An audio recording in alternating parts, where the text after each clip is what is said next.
Thank you so much, Preacher Noli. Good evening, everyone. Magandang gabi po sa inyong lahat. Are you happy? Amen. Tonight, I'd like to invite you all to open our Bible once again in 1 Samuel chapter 16. And this time, we'll be reading one verse only. 1 Samuel chapter 16, verse 1. And if you are there, please say amen. 1 Samuel chapter 16, verse 1. If you are there, please say amen. Let's read all together. 1 Samuel chapter 16, verse 1. All together now, read. And the Lord said unto Samuel, How long wilt thou mourn for Saul, seeing I have rejected him from reigning over Israel? Fill thine horn with oil, and go, and I will send thee to Jesse the Bethlehemite. For I have provided me a king among his sons. I'd like to read once again this single verse, and I just want to expound three things from this very verse, and this time just follow me in silent reading. Sabi ng Bible, And the Lord said unto Samuel, How long wilt thou mourn for Saul, seeing I have rejected him from reigning over Israel? This is a question. Fill thine horn with oil, and go. I will send thee to Jesse, the Bethlehemite, for I have provided me a king among his sons. Tonight, allow me to preach a message entitled, How long is long enough? How long is long enough? Gaano katagal yung matagal na? Are you with me? I just hope and pray that as I expound this particular verse, we will only dwell in this verse, and I hope that the Lord will continue to speak in our hearts and be a blessing to every one of us, and the Lord will continue to sustain and meet the needs of every one of us. Let's go to the Lord in prayer. Heavenly Father, thank you once again, Lord, for this time that you have given us to worship you in spirit and truth, even in the midst of this week, O Father. O Lord, thank you for your provision, for your protection, Lord. You're indeed a faithful God who continuously sustaining your people, O Lord, and reminding us the importance of worshiping you, and even, Lord, for the prayer meeting later, O Father. Thank you, Father, for this time that we could approach thy holy throne. And I pray, Father, that you will continue to sanctify us, most especially, Lord, your servant. Help me, Lord, to be a blessing to your people. Help me, Lord, to just utter words that could encourage my brethren, O Father, and be able to be a blessing in many ways that you want us, me, Lord, to do, Lord. Thank you, Father, for this time that we could gather in this place, and may the Holy Spirit work in our midst, O Father. Meet the needs of your people, O Lord. We love you, we honor you in the mighty name of the Lord Jesus Christ. Amen and amen. Please be seated. How long is long enough? Now, have you ever cried over someone? Sino po ang umiyak na sa isang tao? Pastor, lahat naman yata may iniyakan tayo. You love someone, maybe not romantically, but genuinely. It could be someone you invested in, someone you believe in, or someone you prayed for and hoped would turn out right. Yet suddenly, things didn't go the way you expected. The person is no longer with you. Your paths have separated, and you find yourself alone mourning over and over, even long after the person is gone. Sino po sa atin na naka-experience na wala na yung tao, hindi mo nakasama, pero iniiyakan mo pa rin? Are you following? In this story, it was not between opposite sex, but between a prophet and a king. A discipler and a disciple. Their names are Samuel and Saul. I know that it is clear for all of us that Samuel is a prophet. Can I hear amen? Saul was the first king of Israel. Now, the content of our message tonight is not about Saul. I will not dwell on Saul. It's about Samuel, not my son, but the prophet Samuel, and how he processed grief for a long time until God confronts him with the question, how long? How long you will mourn for Saul? Are you following? That is why, tonight, allow me to submit once again the title of the message that I would like to preach. And I just want to expound this particular verse. It's entitled, How Long is Long Enough? We will just focus on the single verse. And my prayer is that tonight, we will learn something about grief, loss, and the need to move forward doing the will of God. You know what? Masarap magpatuloy kasama pa rin ng Panginoon. Can I hear amen? Walang ibang pinakamasarap na buhay yung nagpapatuloy ka na kasama mong Diyos. You know what? Tonight, allow me to submit the 3 effects that long has lasted too long. There are 3 effects that long has lasted too long. Number 1, let's talk about delayed grief that stalls. Let's talk about the delayed grief that stalls. Now, in 1 Samuel 16:1, di po tayo lalayo, as I've said, I will only expound this single verse. Look at the praise. How long wilt thou mourn for Saul? Sino nagsasalita rito? It's God. Can I hear amen? And the Lord said unto Samuel, how long wilt thou mourn for Saul? Now, for a brief background for the new believers, just like Sister Ching, the prequel to this verse is this. Samuel was the prophet God used to anoint Saul as king of Israel.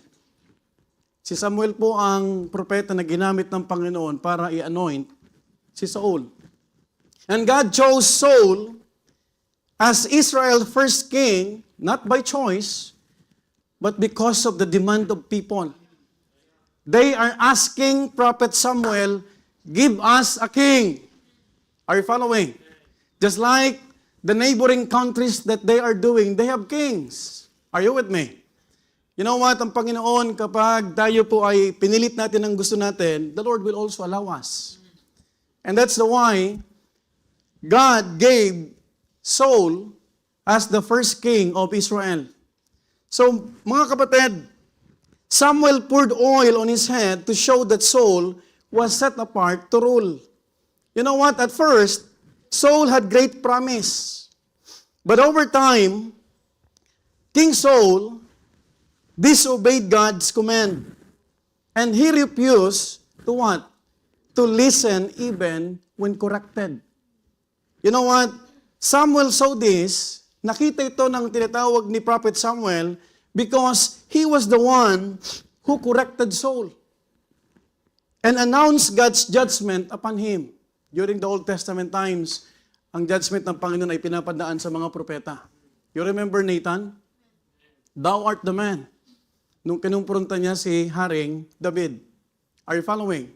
That's the reason why in this particular story, you would see that Samuel saw everything. And I would like just to submit to you the 3 Bible accounts that Saul, or King Saul, repeatedly disobeyed God and refused correction. Now, number 1, when Saul offered the sacrifice unlawfully. Have you remembered that? Look at what happened in 1 Samuel 13, verse 9.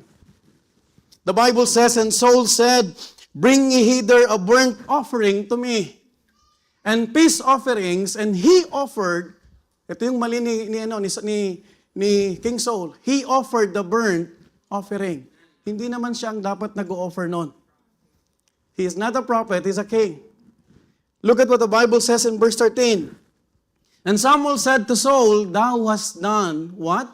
Foolishly. Thou hast not kept the commandment of the Lord thy God, which he commanded thee, For now would the Lord have established the kingdom upon Israel forever. This is the first time that King Saul disobeyed God. Secondly, when Saul partially obeyed God concerning Amalek, this is very common to us. Partial obedience is still what? Disobedience. Because the commandment of God is to utterly destroy all the Amalekites. The fatlings, the oxen, the lambs, and everything. But look at what the Bible says in verse 8 to 9. And it took Agag, the king of the Amalekites, alive. Walang ititira, pero may itinira siya. Are you following? And utterly destroyed all the people with the edge of the sword. Verse 9.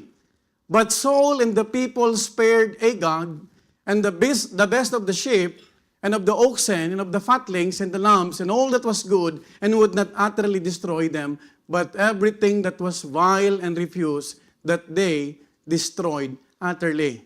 So you would understand from this second account, si Saul kapatid ay paulit-ulit na nagdi-disobey. Now, in verse 22 of the same chapter, look at Prophet Samuel did again. And Samuel said, hath the Lord has great delight in burnt offerings and sacrifices, as in obeying the voice of the Lord? Behold, to obey is better than what? Sacrifice. And to hearken the fat of rams. You know what, my dear beloved brethren, the most important thing that a Christian can do or a believer can do before the Lord is just to obey. It's not giving our tithes. I'm not saying na hindi maganda ang magbigay ng tithes and offering. But the Bible tells us, kung nagbibigay ka ng tithes, hindi ka naman sumusunod sa Panginoon, para saan? That is why we could say, Prophet Samuel rebuked and reminded this king, once again, sabi niya, to obey is better than what? Sacrifice. Another account in the Bible, when Saul blamed others and justified himself.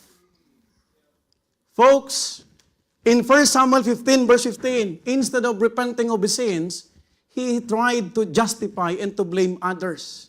Alam mo kapatid, pag mali mo, akuin mo na lang. Huwag ka na lang maghanap ng may tutulak pa. Because there's no grace and favor from that. The Bible says, and Saul said, they have brought them from the Amalekites, for the people spared the best of the sheep and of the oxen. Look at the justification. To sacrifice unto the Lord thy God. You know what? We cannot bribe God. And the rest we have utterly what? Destroyed.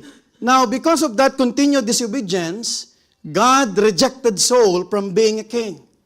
That is why, in the last verse of chapter 15, the Bible says, look at what the Bible says in the last verse of chapter 15, and Samuel came no more to see Saul until the day of his death. Nevertheless, ganun pa man, Samuel mourned for Saul. Look at this. Hindi na nagpakita si Prophet Samuel kay Saul, pero still, nandun yung grief. Mourned for Saul, and the Lord repented that he had made Saul king over what? Israel. Now, clearly, there was a considerable gap between the last verse of chapter 15 and the first verse of 16. Are you following? That's the reason why, pagdating po ng chapter 16, look at once again verse 16, verse 1. Ito yung bungad ng verse 1. Ang sabi ng verse 1 sa ating text, and the Lord said unto Samuel. Marami ng taon lumipas. But look at this. How long will thou mourn for Saul? Seeing I have rejected him from reigning over what? Israel. You know what? On this note, we also have to be clear that God did not repent because he was wrong. God repented because Saul changed. God has established Saul as king on the condition of obedience. When Saul repeatedly disobeyed God, God's dealing with him also changed. That is why in verse 35, the Lord repented that he had made Saul king over Israel. Alam mo kapatid, habang sumusunod ka sa Panginoon, pagpapalain ka. Are you with me? That is why it's always an encouragement for us, obey lang tayo. Amen po ba? We learn from chapter 15, partial obedience is still disobedience. Now, so when Scripture says the Lord repented that He had made Saul king, it means, number one, God withdrew His favor and ended Saul's reign. Secondly, God changed how He would deal with Saul based on what? Saul's rebellion. But Saul was very dear to Samuel, which is why he mourned greatly for him. You know what? Hindi mo iiyakan ang isang tao kung hindi mo minahal.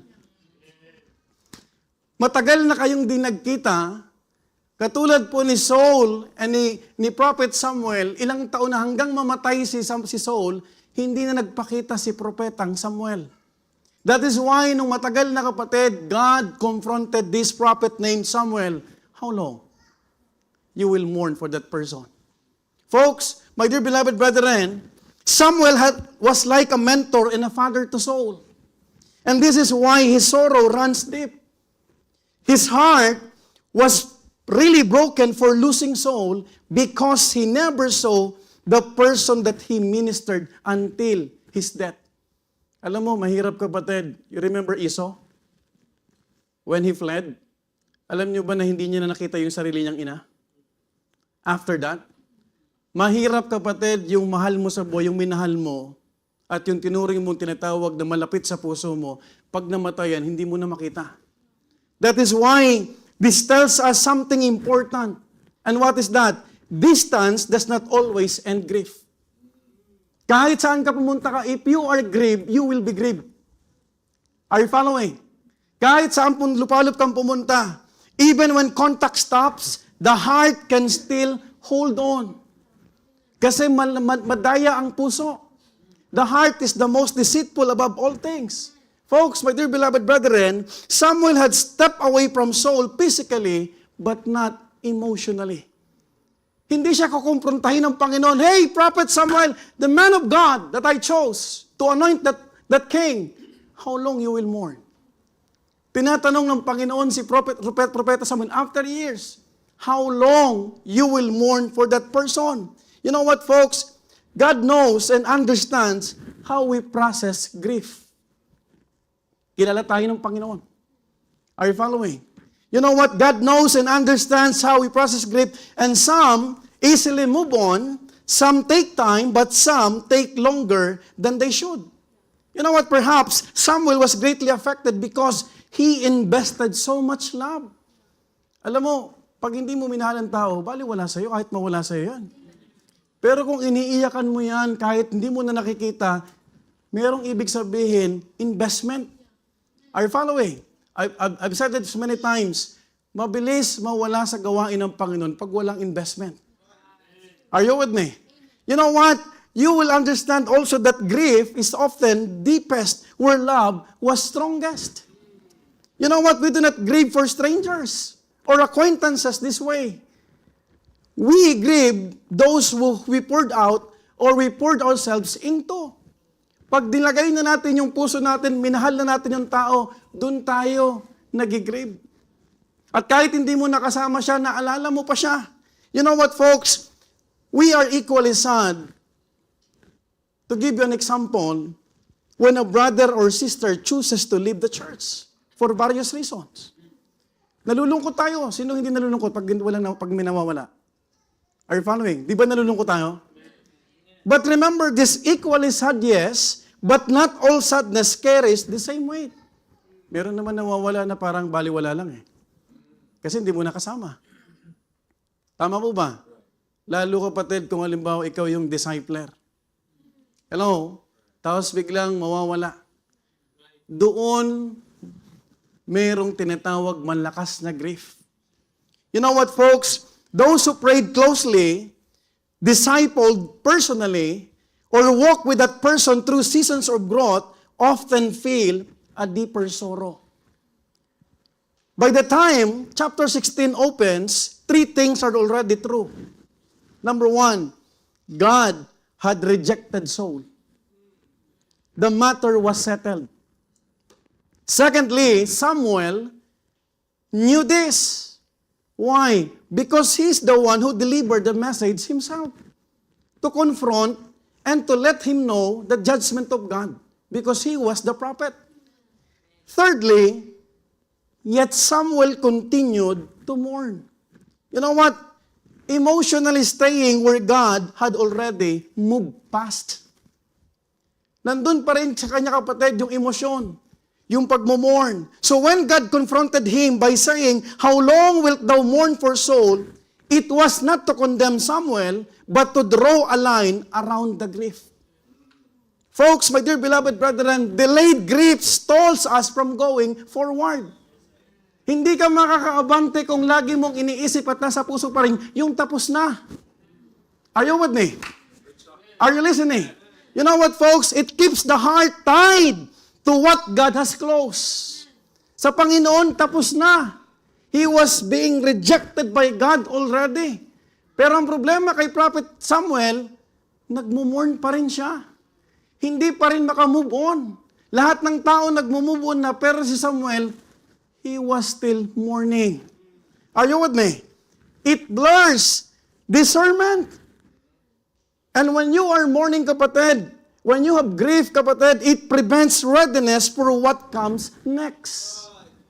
The heart is deceitful above all things and desperately wicked. Wala ka namang gagawa. Amen po ba? Kahit anong mahal mo sa tao, kung yun ay ikakasal na, huwag mo nang isipin pa. Hindi ka makakamove on dyan. You know what, folks? When we bring grief or sentimentally longer than we should, we are looking backward and it will impede us from walking forward. Maraming Kristiyano, kapatid, dapat nag-move on na pero hindi makamove on kasi nagmumurn ka pa. Are you listening? That is why tonight, we need to answer how long is the long enough. Because God confronted, God is much concerned about this man of God. Samuel, how long? Tinatanong niya yung propeta dito, sa talatang ito, kailan mo titigilan yan? You know what, folks? My dear beloved brethren, makikita natin, kapatid, God did not rebuke Samuel for loving. The issue was not his affection, but he was correcting the duration. Hello? There's a time for grief. There's a time na nawalan ka ng tinatawag na mahal sa buhay, na nalulungkot ka, you are sorrowful. Pero hindi ibig sabihin, kapatid, na wala na yan at yan ay nakita mo na siya ay na-promote na sa langit, siya ay napunta na sa langit, kapatid. Dapat mag-move on ka na. You know what, my dear beloved brethren, God did not rebuke Samuel. Pwedeng malungkot, pwede tayong magmukmok, pero ayaw ng Diyos na doon lang tayo tumigil. Hello? Past is past. Let bygones be bygones. That is why you can be sad, but don't get stuck. You can feel grief, but it shouldn't overstay its season. You can mourn and cry, but don't remain there. Ito yung mensahe, ito yung gustong iparating ng Panginoon. Pinadaan ng Panginoon yung tanong na to, Samuel, how long you will mourn for Saul? Now, folks, is there any place of grief that God wants us to move forward from Him? If God were to ask this question, halimbawa, yung Panginoon na magtatanong sa'yo, how long you will mourn? Mag-isip ka ng tao na until now, grieved ka pa rin.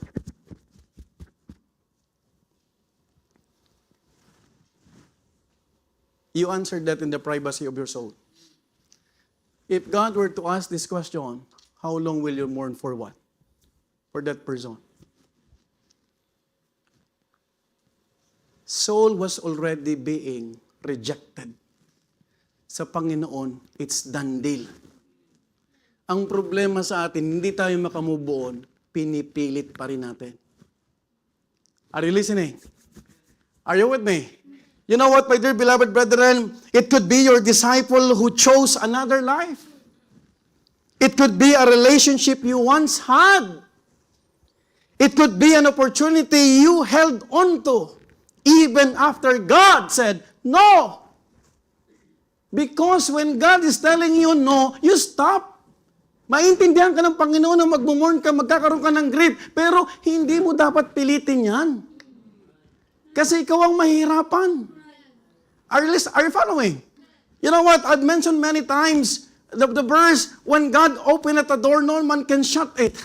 When God shut the door, no man can open it.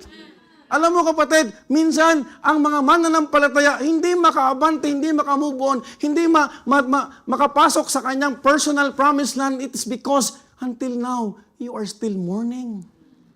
You know what, my dear beloved brethren? It could be a friend, a loved one, an ex, or even an almost loved one. Past is past. Magbubuo na tayo. Amen po ba? Now, naiintindihan ng Panginoon si Samuel. Ba't sabi ng Panginoon, Samuel, tagal na niya na.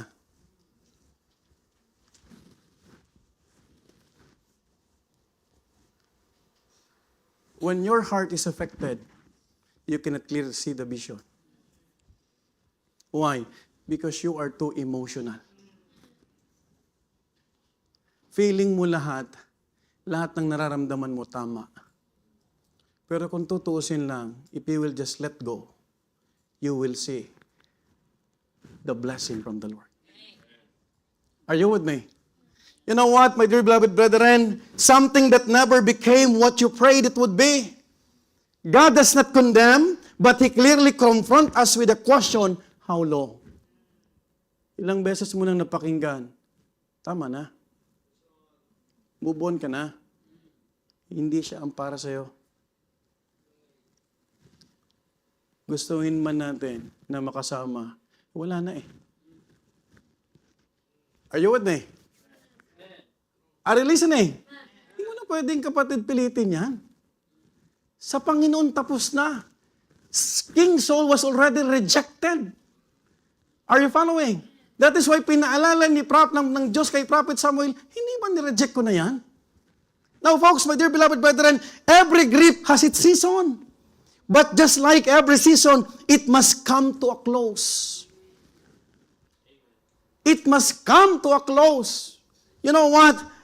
Ikaw ang mahihirapan kapag hindi ka nag-let go. This is why tonight, the message is entitled, How Long is Long Enough? Minsan nagiging alipin na tayo ng puso natin. Imbis yung pagmamahal mo, nababaling mo sa taong ipapakita ng Panginoon, nandun ka pa rin. Hello? Are you with me? You know what, my dear beloved brethren? There are 3 effects that long has lasted too long. Number 1, delayed grief that stalls. Are you following? Secondly, let's talk about decisive God who settles.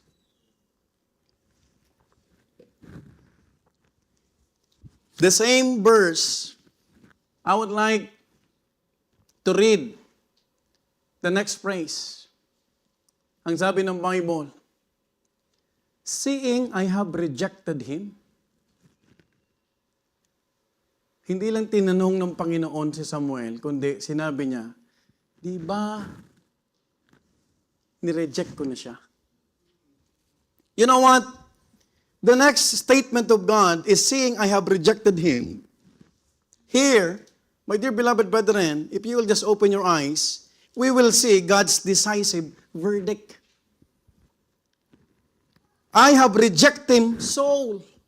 It means the account is already settled before God.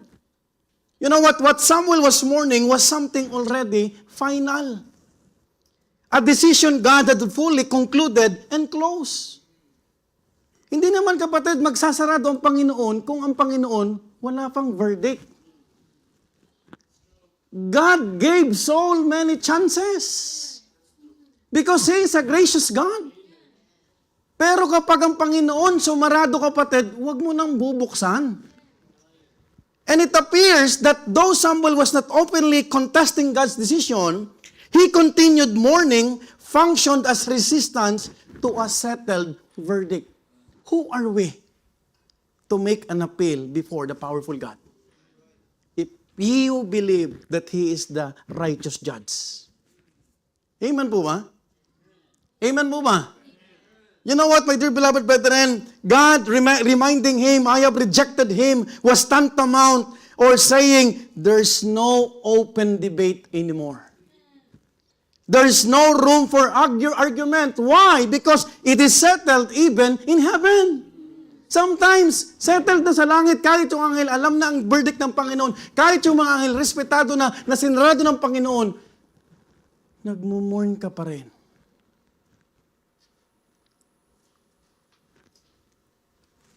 And by the way, God did not confront Samuel after few weeks or months, but it was too long. That's why the question of God is, how long? Are you following? Kasi ang Panginoon, maunawain. Alam niyang nagigrieve tayo, pero hindi habang buhay magigrieve ka sa taong wala na. Are you with me? Minsan, pinapaalala sa atin ng Panginoon, di ba yung mga na-promote na sa langit, hindi ba sila yung mas maganda pa ang buhay? To be absent in the body is to be present with the Lord. Sila wala nang tinatawag na pinoproblema sa pambayad sa bahay, pambayad sa kuryente. Tayo kapatid, buwan-buwan, iniisip natin yung mga bills. Right? Pero sila, they are rejoicing with Solomon. They are already fellowshipping with Samuel, the prophet. Pero ikaw, nagmumurn pa rin. Folks, my dear beloved brethren, Saul was no longer part of God's plan. When God is closing the door, ibig sabihin, hindi siya kasama sa plano ng Panginoon sa buhay mo. Huwag mo nang ipilit. And someone had to learn one thing. It is what? Acceptance. Acceptance is a great value that you ought to learn. Pag hindi mo natutunan ng acceptance, dadayain ka ng puso mo. Madaanan mo lang yung tinatawag na lugar na kung saan kayo nag-date. Kita mo, pinapaalala na naman sa akin, talaga may pag-asa pa. February 14, dito kami nagpunta. Ang dami kong puntahan pero nandito ako. Kasi pinupuntahan mo. Are you with me? Are you listening? Folks, yes, he may not be rebelling overtly, but resistance is one form of refusing to submit to God. Hindi ka nga nagsabing, Lord, ako ay tatalikod na sa'yo. Pero kapatid, the very fact na sinarado ng Panginoon at gusto mo pang buksan, you are resisting. My dear beloved brethren, what God has decided, we should no longer dwell on. Where God has put a period, we should not put a comma, or the worst thing is a question mark. Why God? After all, I've waited. You know what? You cannot contest about God's plan to your life. He is a creator and we are only God's creation. Ang pinaka-worst na bagay na gagawin mo, kapatid, yung tinuldakan ng Panginoon. Ikaw naman, naglalagay pa ng hindi lang kama, question mark. Why God? Why me? Bakit hindi? Are you following? You know what, my dear beloved brethren, God knows everything. Do you believe on that? From start to end, He knows what's best and who's best for us. Alam ng Panginoon yung best para kay Sister Jelaine. The best is yet to come in this church. I strongly believe, hindi pa tapos ang Panginoon sa Bethany Milan. If you will just believe, if you will just trust God, if you will just move on. Ang problema, kapatid, kung nagmumove na tayo dapat, nagmumurn ka pa rin. And sometimes Satan is capitalizing that. Hello? Folks, in Israel, he knew that David would be the best for the kingdom. In our life, you remember, people are demanding to Prophet Samuel, give us a king. Give us a king, just like the neighboring countries. Iyan ang demand. And you know what? God was so displeased. But the people are so what? Persistence. Kapag tayo makulit, hayaan din tayo ng Panginoon. You want a king? Okay. Tinignan nila yung matipuno. Tinignan nila yung magandang lalaki. Tinignan nila yung taong akala nila yun ang tama sa kanila. That's the reason why don't pray for a specific person na gusto mo lang. Are you with me? Because ikaw ang masasaktan. And you know what? Believe me or not, hinayaan ng Panginoon. Even He asked Samuel to anoint King Saul. You remember that? But there was a series of disobedience. And at the end of the day, that person that they chose was being rejected by God Himself. Paano kaya kung nag-antay na lang sila ng best king para sa kanila? Maraming Kristiyano ang makukulit. Mabuti lang, Sir Laika, hindi makulit.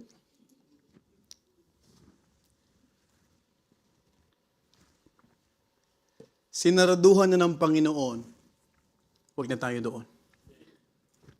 Can I hear amen? The same can be said to us. There are many areas in our life where God had already said no. That God had rejected. Doors that God had clearly shut. Alam mo, inalis ka na ng Panginoon sa trabahong may linggo, babalik ka na naman. If you will ask these brethren from our outreach, gusto nila physical gathering? Are you with me? Tama mo ba? You know what? Kung inalis ka ng Panginoon sa buhay na masalimuot, huwag mo nang bubuksan uli. Amen? As I say, Sister Ben, she's happy right now. Iba yung mga taong kasama niya noon. But thank God because kahit mahirap ang magpaka-Kristyano, kahit ang daming challenges, kahit ang daming struggles, hindi niya binubuksan yung pintuan ng kamunduhan. And most of the time, maraming Kristiyano ang nagsasuffer because they wanted to reopen the closed case before God. You know what, my dear beloved brethren? You have to understand this, mga minamahal ko.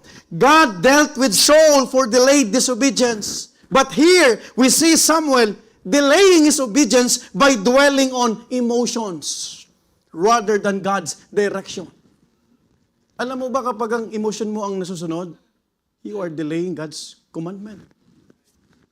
Kasi hindi maglalagay ang Panginoon na magiging stagnant ka. By the way, God knows your capabilities, your talents. Question tonight, would you allow God to maximize everything? Hindi na ma-maximize ang potential mo kasi nandun ka hanggang ngayon, nagigrieve ka pa rin. Nagmumorn ka pa rin. It could be a matter, it could be a person, it could be a job, it could be something na inalis na ng Panginoon sa'yo. Nireject na ng Panginoon. You know what? Delayed obedience does not change God's will. It only postpones our participation in it. Folks, there is a season of mourning. But to answer the question, how long is too long?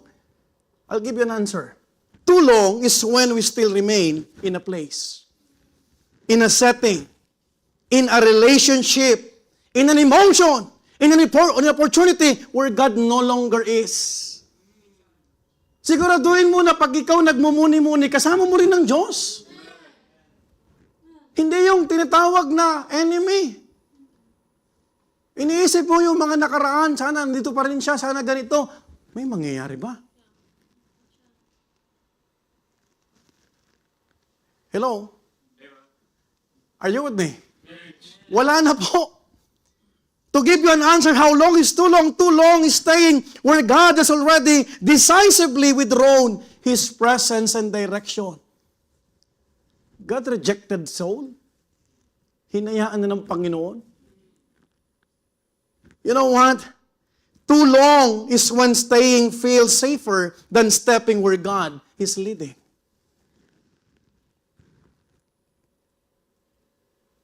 Tonight, allow me to remind you all, there are areas in our life that God rejects. But instead of reminiscing about it, let us trust and submit to His will. For He does not just know when to end, but He knows where to begin next. It is the Lord's mercy that we are not consumed. His compassions fail not. They are new every morning because great is thy faithfulness. Folks, how long is long enough? So how long is too long before we obey God and trust Him? Do you understand that even morning has a time? But do you also understand that there's also a time to rejoice again? Look at Ecclesiastes chapter 3, verse 1. To everything there's a season. I know some of you memorize this verse. And a time to every purpose under the heaven. In verse 4, a time to weep, a time to laugh, a time to mourn, and a time to dance. Wala namang nagda-dance na nag-umiiyak. Paano yun? Wala na eh. Umalis na yung tao. May mga choices tayo sa buhay. Hello? Tama po ba? Hindi titigil ang mundo, dapat natin kahit sinong mawala. Because we are serving God. Merong gustong ipakita ang Panginoon. That if we will just put our trust and confidence unto Him, it is better to trust in the Lord than to put confidence in man. That's what the Bible says.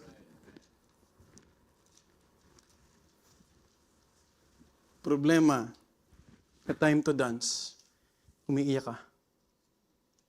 Pastor, di mo alam ang sayaw kasi ay sweet. Di ba sa pistahan lang?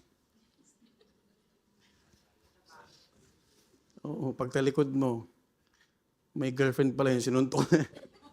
Sa Cavite. Sa Cavite. Pagpistahan doon, mga Caviteño, huwag kang sasayaw ng girlfriend ng Caviteño. Kahit yan open. Kasi lalabasan ka ng Armalite. Folks, my dear beloved brethren, I hope you are listening well. The three effects that long has lasted too long. Number one, are you still with me? Delayed grief that stalls. Secondly, decisive God who settles. And thirdly, directed obedience that sends. Look at verse 1. Di po tayo lalayo. This is an expository message. And the Lord said unto Samuel, how long wilt thou mourn for Saul? And I have rejected him from reigning over Israel. Look at this. This is a clear direction. Fill thine horn with what? Oil. And stay. And be stagnant. Fill thine horn with oil and go. The phrase, fill thine horn with oil and go, it is God's command for Samuel. God's command does not minimize Samuel's grief, but it overrules it. Parang sinasabi ng Panginoong Samuel, basta. Basta na. You go. You go. Wala na sa panahon para intindihin ko yung nararamdaman mo. You go. Yes, God knows Samuel is mourning. He knows he is sad. God is not privy to Samuel's emotion. In fact, He understood Samuel in the beginning. I'd like to read verse 35 once again. In 1 Samuel 15, look at what the Bible says. And Samuel came no more to see Saul until the day of his death. Nevertheless, Samuel mourned for Saul. And the Lord repented that he had made Saul king over Israel. Hindi ba dito pa lang sa chapter 15, alam na ng Panginoon na nasaktan at nagmumorn si Samuel?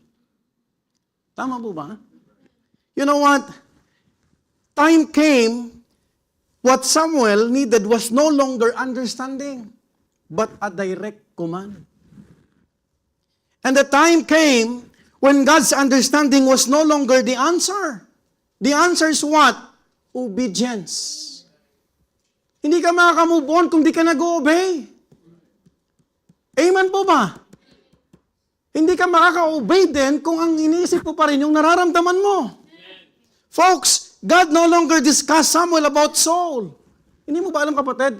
Hindi diniscuss ng Panginoon kay Prophet Samuel. Hindi pinagpapaliwanag ang Diyos. Tama na, nireject ko na yan. Because it's already a done deal. Are you following me?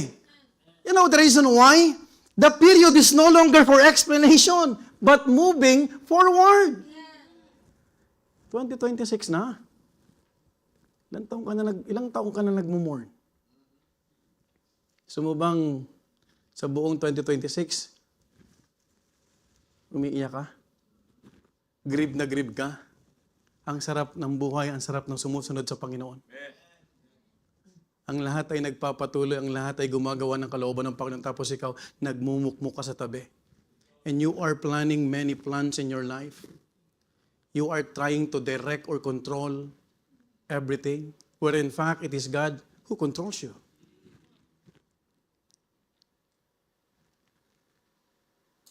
How long is long enough?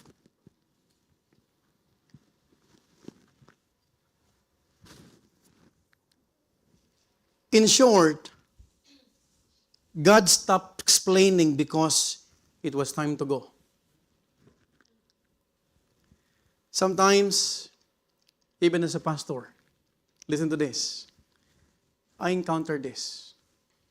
When people need an explanation again and again, why something is not good for them,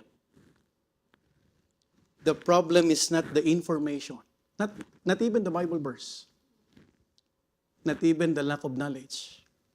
The problem, why they are stuck, is their lack of will and lack of surrender. Alam mo, minsan bilang pastor, nakakapagod din mag-advise eh. Sinabi mo na yung posisyon ng Biblia. And then, he will approach you. Pastor, bakit? Sometimes you don't need an explanation. Because when you see the Word of God, it's clear. Just obey. Malinaw na. Amen po ba? Hindi lahat na, kumbaga, ipinapamukha kapatid ng Panginoon kay Samuel, hindi lahat ng taong gusto mo makasama, nandyan sa'yo. Are you with me? That's why it's a very good question. How long? Amen po ba? When you are controlled by your emotion, yung puso mo, hindi mo ba alam, tumatanda ka? Stress ka? Walang, ang hinahanap ko lagi, Pastor, walang spark. Naghanap ka ng spark, yung mukha mo nga, walang glow. Sana that's a problem. Hanap ng spark. Pero tinanong mo ba, may glow ba sa mukha ko? Nakikita ba yung Panginoon sa buhay ko? Nakikita ba na I love Jesus? Tama po ba? Tama po ba? It's a joyful experience to serve God. Nakikita pa rin ba yun sa atin? You know what, my dear beloved brethren, now God offered no comfort this time, but a command. Kahit ang Panginoon, may panahon na iko-comfort ka. At may panahon na hahayaan ka rin. Hindi lahat ng oras, kapatid, tapek. Hindi lahat ng oras itong pulpito na ito magbibigay ng encouragement. Amen po ba? Sometimes the pulpit needs to rebuke. Tama po ba? It is because God loves us. Ang pagmamahal ng Diyos hindi one-sided. Ang pagmamahal ng Panginoon maliwanag. It's a balanced love. Because it's biblical love. That is why you would say, fill thine horn with oil and go. The question is, how can we go if we are not letting go? How? That's the question. How can you go? How can I go if we are not letting go? Umiiyak pa rin tayo. We're trying to ask God, Lord, bakit? Matagal nang tinapos ng Panginoon yan. It's a done deal. I already rejected Saul. Saul, how long you will mourn for that person? Let me ask you tonight, how long you will mourn for the person that Satan is using to your life?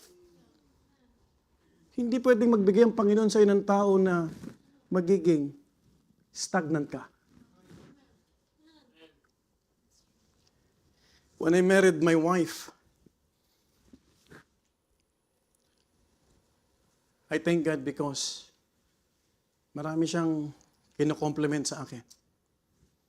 She's my equalizer. Even when I'm courting her, nangliligaw pa lang ako sa kanya, alam ko na siya na talaga. Sabi ko sa kanya, okay, puntahan mo yung daddy mo sa Davao because he's working there. Ito ang usapan natin. Pag hindi siya pumayag na magpakasal tayo, let's respect him. Ibig sabihin, hindi pa kalooban ng Panginoon. Prayer fasting ako. Nung wala sa oras. Yes. God knows my testimony. Prayer and fasting. Nakita ko yung mga picture nila, yung agila, nandun sa kamay. Sabi ko, there's one thing that I would like to ask you, a favor. Huwag mo kong lulukuhin kung anong sagot ng tatay mo. Kasi ito mabiro eh. Yung oo, hindi. Huwag mo kong bibiruin ngayon kasi alam mo, pagutom kami ito. Wala kang kinain. That's why when I asked, what's the answer? And his dad told her, I'll give my blessing. Alam mo, magbibigay ang Panginoon sa iyo ng tao na kalooban niya na hindi ka dapat stress. Mahirap ang taong kasamang toxic.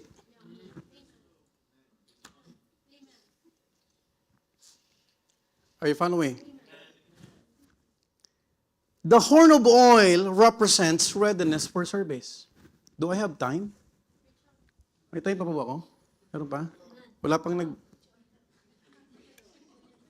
Panglinggo tong message na to eh. Kaso lang, umattend si Searching eh. Nakakaya naman kay Searching. Baka mag-series na naman tayo.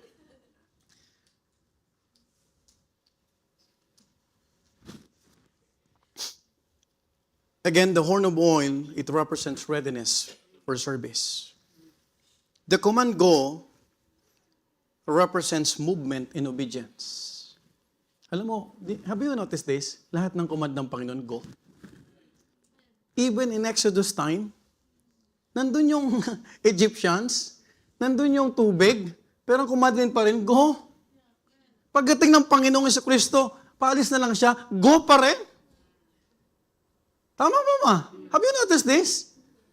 Even in Prophet Samuel, sabi niya, fill the horn with oil, and go.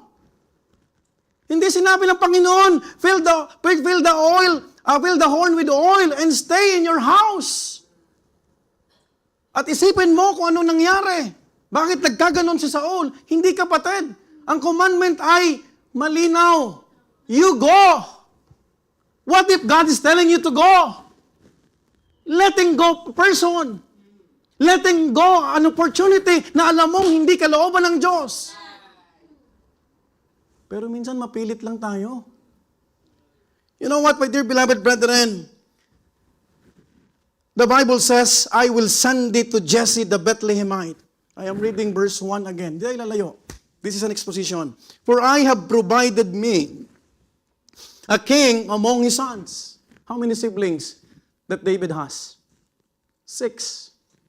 At siyang pampito, the youngest. 7 in the Bible is a perfect number. You know what? Customarily, fill thine horn with oil, it meant to prepare the official anointing oil used by the prophet to consecrate the next king chosen by God. Sipin mo, gaano ka-gracious ang Panginoon? Hindi naman niya talaga bet si Saul. Hindi niya bet. Sino may gusto noon? Mga tao. Kasi matikas. But remember, God spoke to Prophet Samuel. Don't look on outward appearance. Look on the heart. Outreaches. I hope that you will not see the preacher in charge or missionary outwardly. Tignan nyo yung favor ng Panginoon. Are you following? Huwag tayong tinatawag na tumingin sa tinatawag na panglabas lang. Minsan maganda ang packaging. Packaging lang.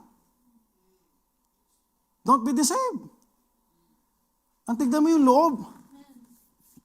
You know what? God revealed His plan here. There is a new king that is in His heart.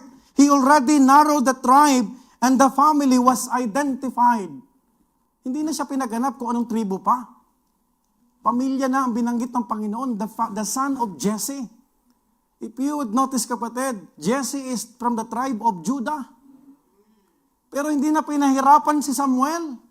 Kasi alam ng Panginoon na nagmumubuo na dapat siya.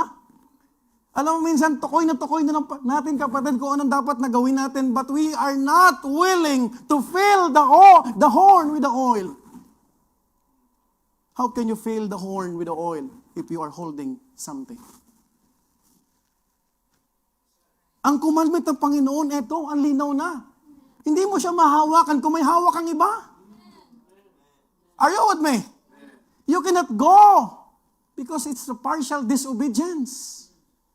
Ang unang sinabi ng Panginoon, you get the horn, punuin mo yun ng oil for anointment. Tama? Ikaw naman, hawak-hawak mo ito. You might seeing that thing that God is commanding you, but you are not willing to let go. Be very careful. Wala ka na magagawa doon. Ang bawat tao may choice. Amen? Amen po ba? You know what? Makikita mo, kapatid, the rest will only be made known in obedience. Samuel will not know more unless he goes. Unless Samuel let go of Saul, he will not see God's best. And here comes the story. Pumunta na si Prophet Samuel. Amen?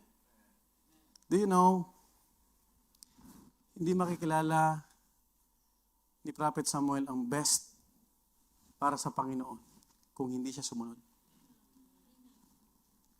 Do you want to know the best for you? Obey. Ang problema sa atin, alam na natin dapat nag-obey, ayaw. No!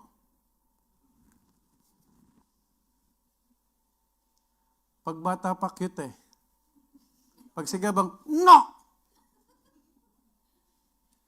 Pero, ilang taong ka na magnuno ka? Alam ba, si Brother John Montrito, no! O kaya, patandain pa natin ng konti. Si Brother John Tuason, kasi dumating na eh. Sabi niya, no! No! Hindi ka na cute. Hindi ka nakakatuwa. You go. Amen? Ang problema, pinapag-go ka ng Panginoon, binibigyan ka ng ministry, ang dami nang binigay na ng Panginoon ng pagkakataon sa'yo, iba naman ang plano mo. I will find a place, other place, ibang environment. Folks, wala kang matututunan dyan. Believe me.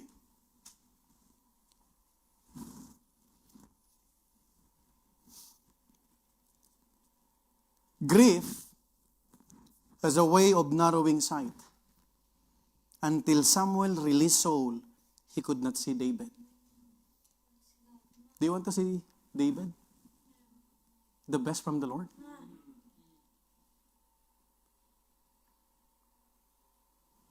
You let those person or people entrust mo sa Panginoon.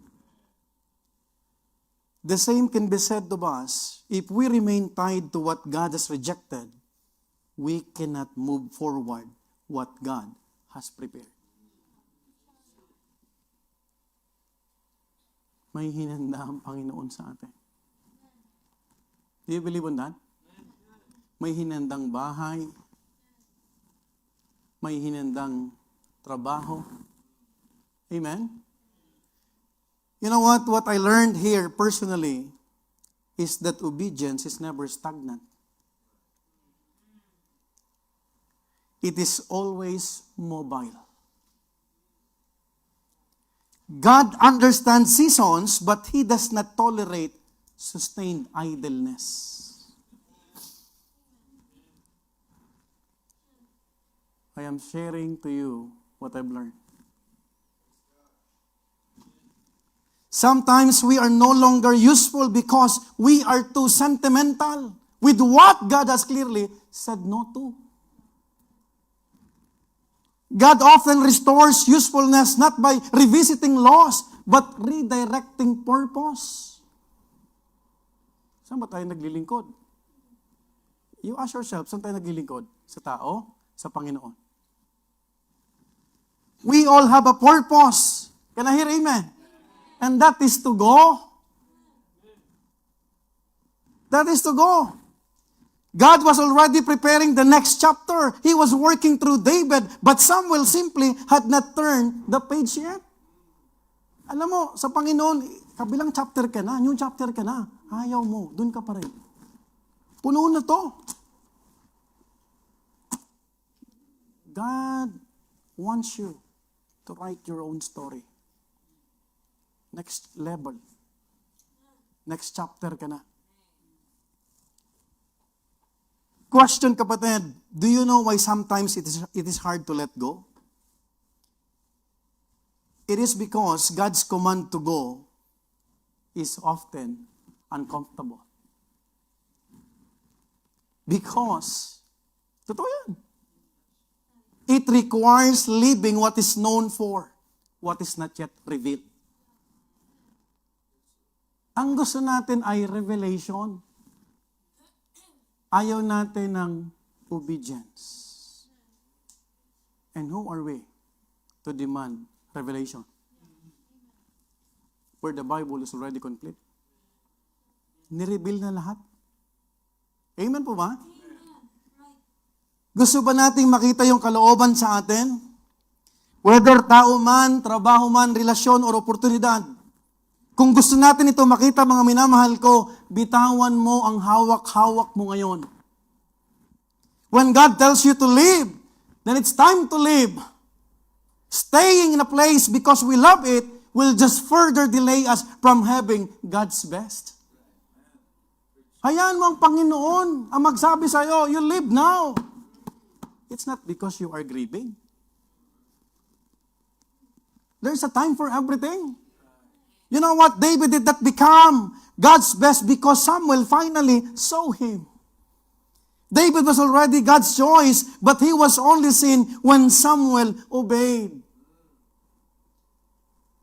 Abinadab, Eliab.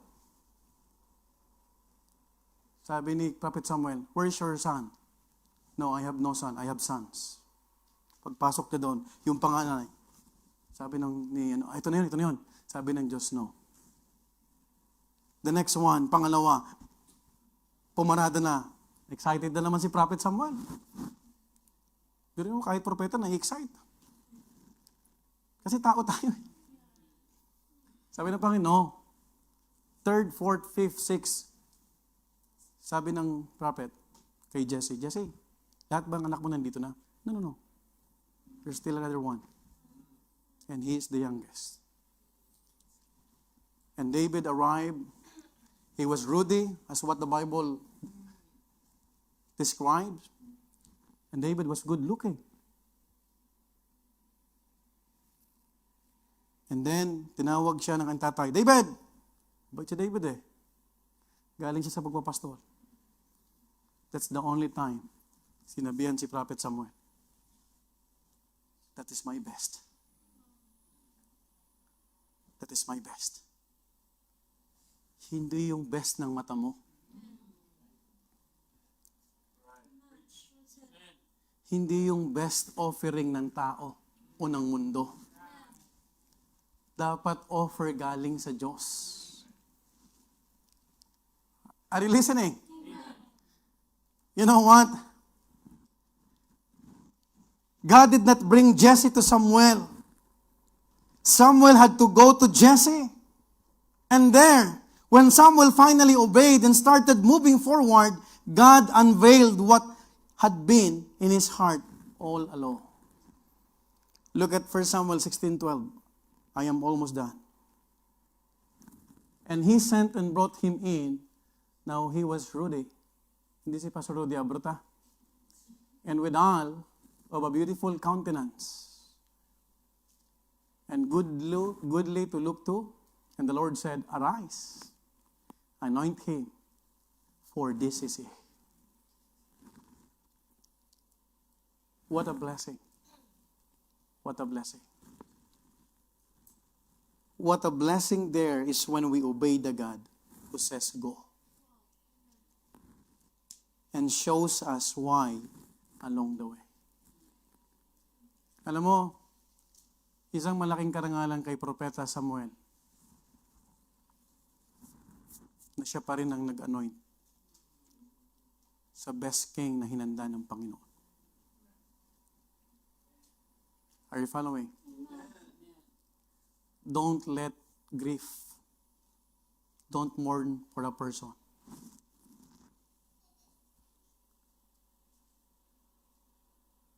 Because God has the best for you. Folks, I hope you learned something tonight. How long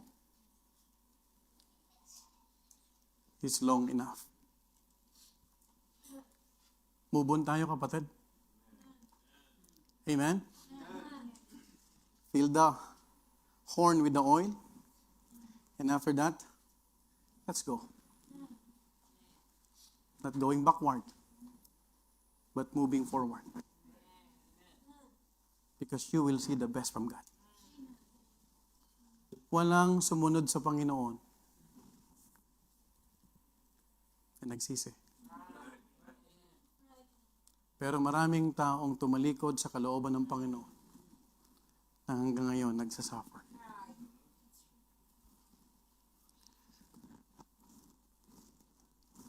How long is long enough?